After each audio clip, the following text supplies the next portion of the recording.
આવતું કે તને આ રિશ્તા પર ગુસ્સો કેમ નથી આવી રહ્યો વૈષ્ણવી?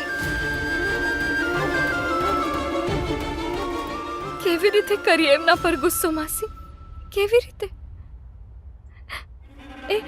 એ પોતે આટલા ડરેલા હતા. કાંઈ નથી બેટા. શાંતિ. અરે કાંઈ નથી બેટા. મારી સામે જો. અહીંયા તો કાંઈ નથી. ડરના લીધે જ એમણે મને પણ ધક્કો મારી દીધો. એ મને ચોટ નથી પહોંચાડવા માંગતા, પણ એ પોતે પોતાના મનના ડરથી ચોટીલ હતા માસી. આ હમદર્દીથી તારો કોઈ ફાયદો નથી થવાનો વૈષ્ણવી. એ છોકરાની સાથે તારું કોઈ ભવિષ્ય નથી.